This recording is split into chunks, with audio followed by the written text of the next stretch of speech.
no. No, we can't do that. It's doing that again.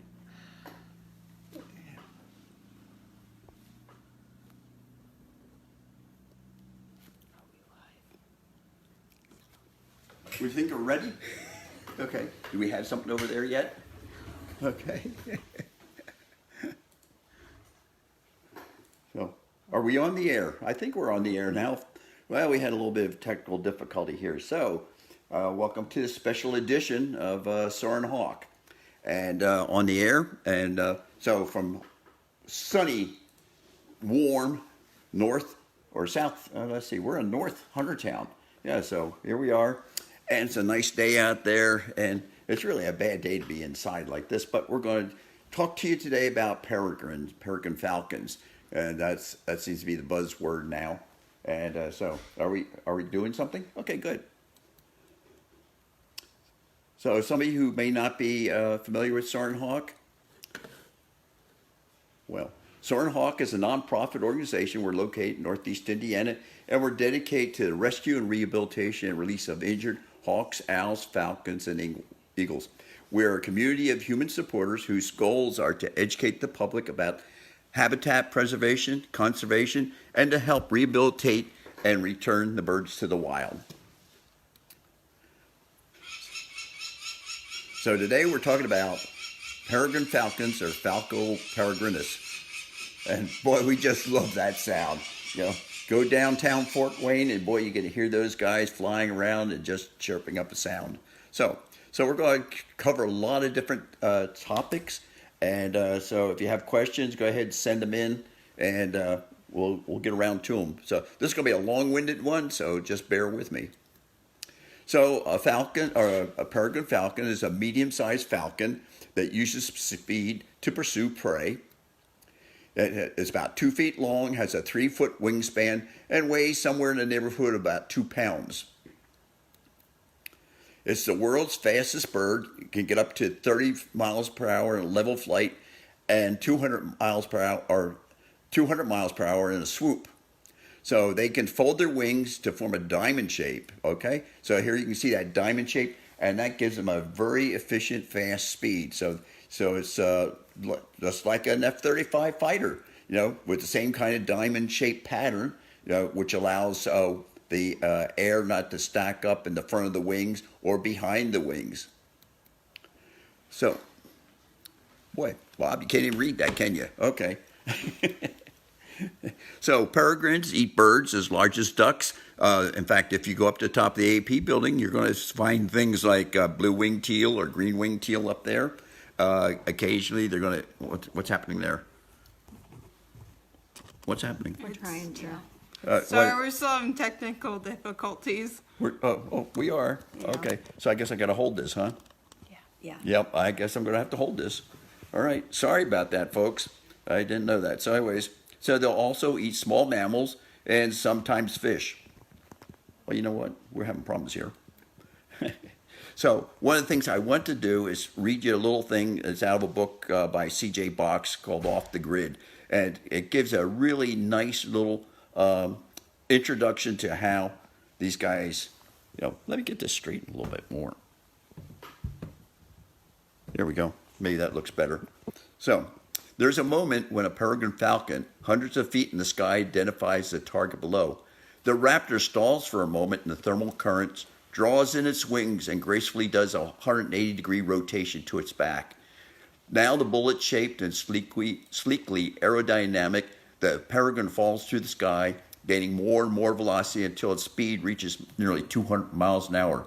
It is the fastest creature on Earth, and as it shrieks through the layers of changing cross currents and atmosphere, it subtly keeps a perfect beat on its prey, slightly shifting a wing or moving its head a degree. As it drops, the falcon's focus narrows onto the target, whether an unsuspecting duck rising from a pond or a rabbit foraging for young shoots of grass becomes the one true thing to the exclusion of everything else.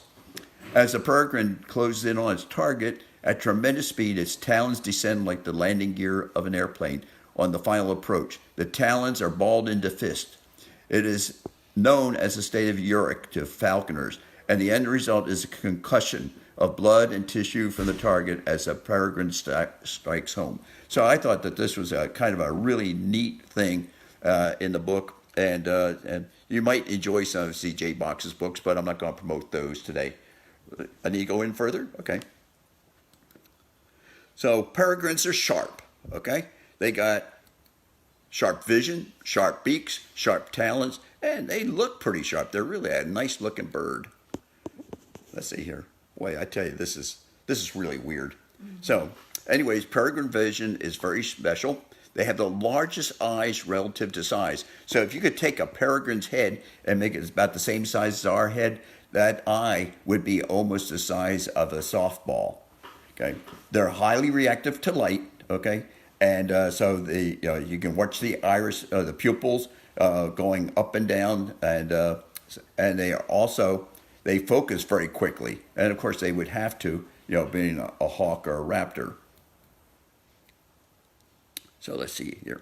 Their visual acuity is 2 to 8 times higher than mammals, so they can see much more detail. They have receptors just like we do, rods and cones. The rods detect light, the cones detect color. Humans have about 200,000 receptors per square millimeter. You might think of those as being pixels, but raptors have about 5 times that many receptors per square millimeter. So they're going to get a lot more detail. They're going to see a lot more detail, and so they can make out their targets better. So we might see a mouse, to us it would look like this. To a raptor, it would look like this. All that nice fine detail might just pop right up there.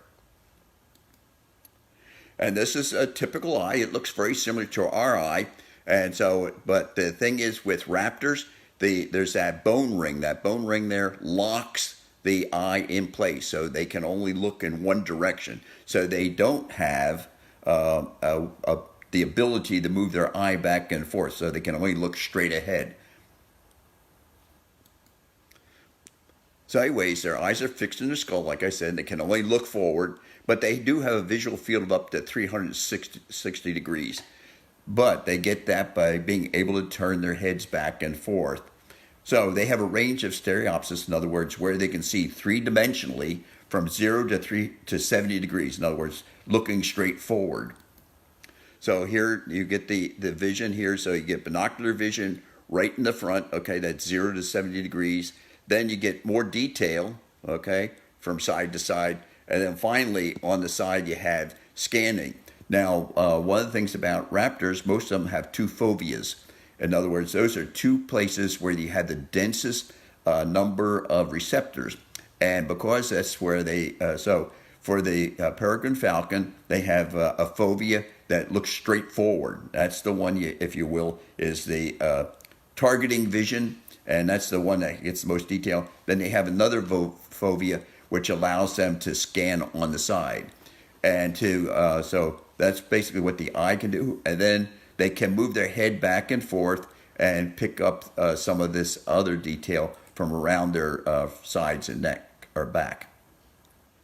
So anyways, raptor vision is very special. Again, they have a spatial frequency. They can see about 160 images a second or frames per second. We can only see about 50 to 60 frames per second. Okay, they they can also minimally detect movements. In other words, very slow motion. So they can detect motion of over 15 degrees per hour. They can also perceive ultraviolet light. This is kind of important. A lot of rodents, when they move about, they leave their droppings in urine behind, which fluoresces under ultraviolet light. So the raptors then can be up there and they can see the glow on the ground and then know that they have a potential prey at the end of that glow. And like I said, they have the two fovea, one for forward view and one for side view.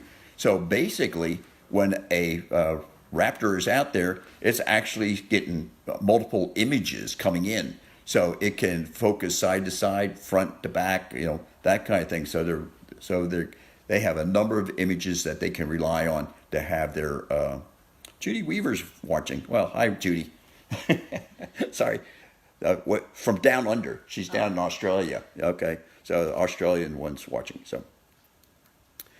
So anyway, so there's some other features that raptors have, and so do the peregrines. They have an eyebrow bridge here, okay, brow ridge, which protects the eye. So in other words, it's just like having a brim on your hat or something like that. So it kind of blocks some of the light, and also if they do get into some prey, it also helps to protect the eye. And they also have that anti-glare stripe here, just like you've seen a lot of football players and baseball players that put the little black stuff under their eyes to reduce glare. So they have a couple extra features. They also have a nictitating membrane. So this is this film. Sometimes you'll see that in birds, that this gray film will come down across their eyes, but they're still able to see through it. So it's like a goggle. So they have an upper eyelid like we do, a lower eyelid, and then they have this nictitating membrane that slides across the eye. And this is important because it keeps dust and dirt out, but also protects the eye when they're working with their prey, because I hate to tell you this, but prey does not want to be eaten, so it's going to fight back. So the nictitating membrane comes out and helps to protect the eye. And they have ears, not like us. We have these ears that stick out on the sides of our heads. Wouldn't be very good for birds because they would be flapping in the breeze and you wouldn't be able to hear anything. But they have an ear hole that's usually under the feathers. Well, it is under the feathers, except I think maybe on the vultures it's not. But on the rest of the birds it is. And that ear hole is large. If you compared if you took a raptor head made as big as a human head, that ear hole would be about 5 times the size of our ear hole. And so it collects the sounds. A lot of times the feathers help to direct the sounds into the ear hole. But they hear the same frequency range that we, I didn't mean to do that. Can I go back? Can I go back? Go back. Can I go back? Previous. Okay. Come on, back. Back one. Okay. So anyways, they hear